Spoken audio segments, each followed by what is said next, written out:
رسول کریم صلی اللہ علیہ وسلم نے مدینہ منورہ میں جب تشریف لائے تو وہاں کے رہنے والے یہودیوں سے معاہدہ کیا، لہذا کوئی یہودی اگر اسلامی ریاست کے ماتحت رہتا ہے تو اگر وہ کوئی فتنہ برپا نہیں کرتا، امن کے ساتھ رہتا ہے، ملکی قوانین کے مطابق زندگی گزارتا ہے، تو اسلام کو اس کے اوپر کوئی اعتراض نہیں ہوتا۔ لیکن ان یہودیوں کو اطراف عالم سے لا کر ایک خاص منصوبے کے تحت فلسطین میں جا کر بسایا گیا اور وہاں سے اس کے اصل باشندوں کو وہاں سے دھکے دے کر نکالا گیا اور یہودیوں کو لا کر پوری دنیا سے جمع کر کے آباد کیا گیا۔ یہ عام یہودی بات نہیں تھی، بلکہ اس کے پیچھے آپ نے لفظ سنا ہوگا سیمونیت، جسے انگریزی میں زائنزم کہتے ہیں۔ یہ ایک خاص نظریہ تھا اور ایک خاص منصوبہ تھا۔ وہ منصوبہ یہ تھا کہ یہودی ہی سارے دنیا پر حکمرانی کا حق رکھتے ہیں اور یہودیوں کی ایک ریاست اس جگہ قائم ہونی چاہیے جہاں پر بیت المقدس واقع ہے، اور وہاں سے پھر یہ دوسرے قریبی ملکوں کے اوپر بھی حملہ آور ہو کر وہاں اپنی ریاست قائم کریں گے، ریاست کو توسیع کی جائے، ریاست کی توسیع کی جائے۔ چنانچہ پہلے انہوں نے وہاں پر کچھ زمینیں خریدنی شروع کی اور اس غرض سے خریدی کہ تاکہ یہاں پر یہودیوں کو لا کر آباد کیا جائے۔ یہودی اگر کوئی زمین عام ہمارے ملک میں بھی اگر کوئی خریدنا چاہے تو ہمیں کوئی اسلامی طور پر شرعی طور پر کوئی رکاوٹ نہیں ہے، لیکن جس منصوبے کے تحت وہاں پر زمینیں خریدی جا رہی تھی وہ منصوبہ یہ تھا کہ ساری دنیا سے یہودیوں کو اکٹھا کر کے یہاں پر جمع کیا جائے اور اسرائیل کی ریاست قائم کی جائے اور اسرائیل کو پھر قریبی ملکوں تک پھیلایا جائے، جس کو گریٹر اسرائیل کا نام دیا جائے۔ ان کے منصوبوں میں گریٹر اسرائیل کا نام دیا جاتا ہے۔ اس میں یہ بھی شامل ہے، اب بھی شامل ہے اس گریٹر اسرائیل کے منصوبے میں کہ وہ اپنی حدود کو بڑھاتے بڑھاتے مدینہ منورہ تک لے جائیں۔ تو یہ بھی اور بلکہ پھر اصل منصوبہ تو یہ ہے کہ پوری دنیا پر ہماری حکومت پائے۔ لہٰذا جب اس وقت یہودی بہت بڑی بڑی تعداد میں نہیں تھے اور آ کر زمینیں خرید رہے تھے، تو ہمارے علماء نے ہندوستان کے اندر یہ وقت ہے تقریباً 1940 کے آس پاس، تو اس وقت ہمارے علماء کرام نے یہ فتویٰ دیا کہ یہودیوں کے ہاتھ زمین فروخت کرنا ناجائز، یعنی وہاں کے مسلمانوں سے یہ کہا کہ تم اپنی زمینیں یہودیوں کو فروخت نہ کرو۔ سوال لوگوں نے یہ کیا کہ بھائی اسلامی حکم تو یہ ہے کہ اگر یہودی ہمارے ملک میں رہتا ہے کہیں سے بھی آپ کے آباد ہوتا ہے وہ خریدتا ہے زمین، تو شریعت اعتبار سے ویسے تو کوئی اس کے اوپر روک ٹوک نہیں ہے، لیکن حضرت حکیم الامت مولانا اشرف علی صاحب تھانوی رحمۃ اللہ علیہ نے امداد الفتاویٰ میں یہ فتویٰ دیا کہ اس ماحول سے جس منصوبے کے تحت لا کر ان کو بتایا جا رہا ہے وہاں یہودیوں کے ہاتھ زمین فروخت کرنا ناجائز ہے۔ تو کیوں؟ اس لیے کہ وہ جانتے تھے کہ یہ منصوبہ در حقیقت صرف زمینیں خریدنے کی حد تک قریب نہیں رہے گا، جب ان کی آبادی ہوگی تو ان کا منصوبہ سامنے ہے۔ سلطان کی حمید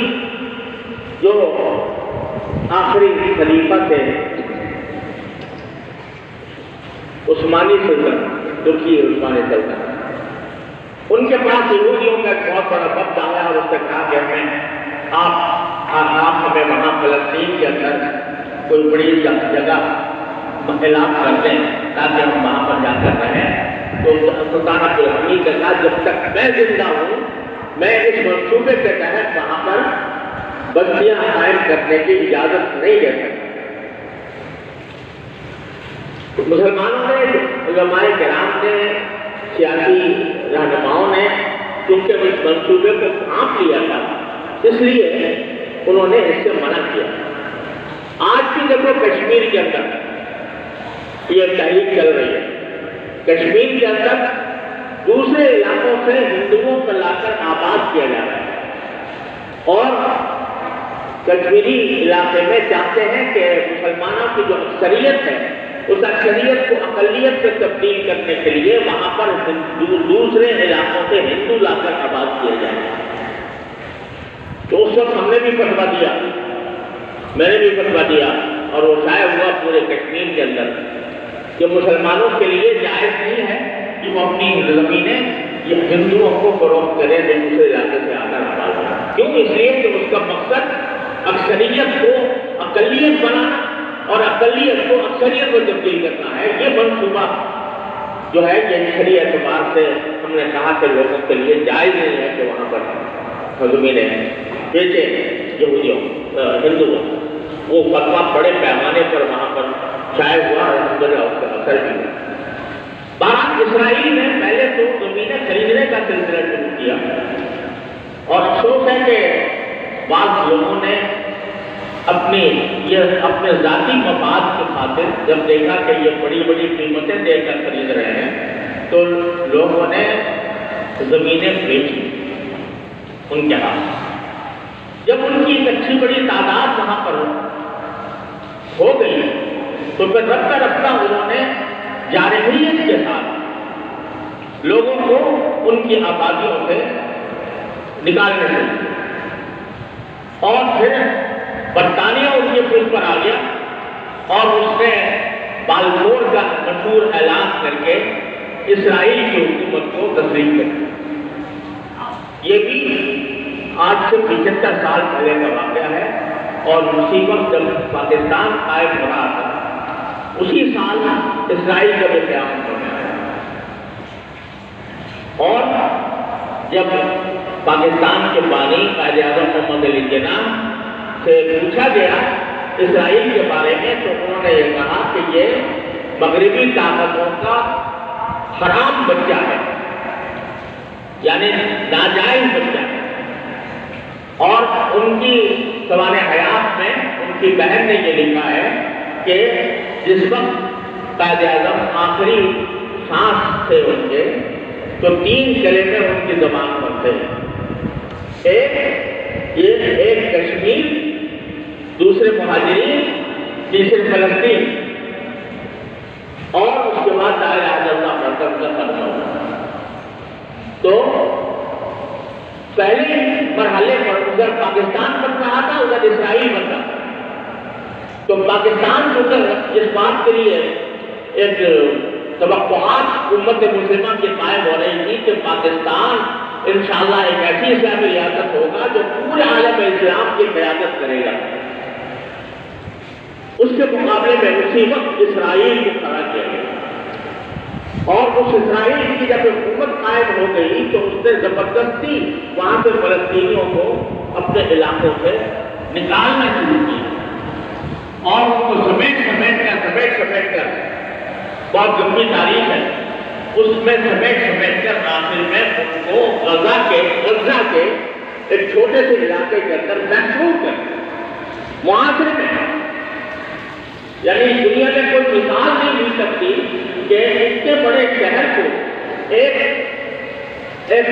ظالم حکومت وہ اس کو اس کا محاصرہ کرتے کہ سوائے کھانے پینے کی اشیاء کے کوئی چیز اس کے پاس نہیں پہنچ سکتی اور اس محاصرے کو سال ہوئی۔ اب آپ اندازہ لگائیے کہ جو لوگ اس محاصرے میں ہیں اور شب و روز ان کے اوپر حملے ہوتے ہیں، شب و روز ان کے اوپر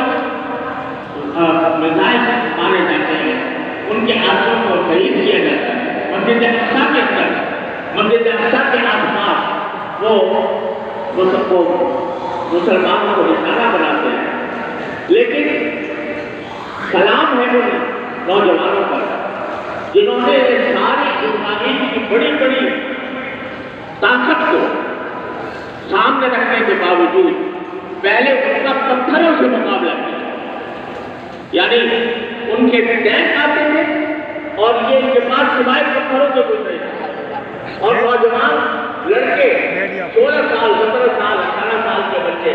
وہ پتھروں کی بارش کر کے ان سے ملتا کرتے تھے۔ یہ ابتدا کی حماس تھی، اور اس کے بعد اللہ تبارک و تعالیٰ نے واضح کیا کہ انہوں نے اسرائیل کی جو طاقت کا دبدبہ دنیا پر چھایا ہوا تھا، یہ ایک ایٹمی طاقت ہے جس کے پاس ہزاروں کی تعداد میں طیارے ہیں، اعلیٰ ترین طیارے ہیں، میزائلوں کو انٹرسپٹ کرنے کا، میزائلوں کو روکنے کا ایک مضبوط نظام اس کے پاس قائم ہے۔ یہ لوگ جنہوں نے روتا تھوڑا تھوڑا کر کے اپنی قوت کو بڑھانا شروع کیا، راکٹ بنانے شروع کر دیے، اور انہوں کے اوپر جب راکٹ برسائے تو ان کا جو وہ جگہ تھی جس کو آئرن ڈوم کہا جاتا ہے، جہاں سے کہ راکٹوں کو ڈانگارا کرنے کا سسٹم وہاں پر لگا ہوا ہے، اس کو جا کر نقصان پہنچا ہے، اور نتیجہ یہ کیا کہ ان کی انٹیلیجنس فیل ہو گئی، ان کے تمام منصوبے جگہ کے جگہ رہ گئے، اور انہوں نے جا کر ان کے اہم مقامات پر ان کے حملے شروع کیے، اور اسرائیل بننے کی تاریخ سے آج تک کبھی اتنا بڑا جانی نقصان اسرائیل نے نہیں اٹھایا جتنا اس حماس کی حملوں کے ذریعے پہنچا۔ اس وقت تک جو اطلاع ہے خود ان کے اعتراف کے مطابق وہ 1300 آدمی ان کے مر چکے ہیں، اور قوم و ویران پھیلا ہوا، اور کوئی شہر ایسا نہیں ہے ان کا جس کے اوپر انہوں نے راکٹ نہ داغے ہیں۔ لیکن اس کے جواب میں انہوں نے جس بحثت و بربریت کا سلوک غزہ کے رہنے والوں پر کیا ہے، اس کی بھی تاریخ میں مثال مل گئی۔ یہ ساری دنیا کا بین الاقوامی قانون ہے کہ جنگ کے اندر آپ بے شک دشمن کے دفاعی مناطق پر حملے کریں، آپ دشمن کو براہ راست دشمن کے اوپر کو نقصان پہنچائیں، لیکن جو شہری آبادی ہے اس شہری آبادی پر بمباری کرنا یا اس کو برباد کرنا، یہ دنیا کے مانے ہوئے عالمی قوانین کے بالکل خلاف ہے، بلکہ اس کو جنگی جرائم میں شمار کیا ہے، یہ جنگی جرائم ہے۔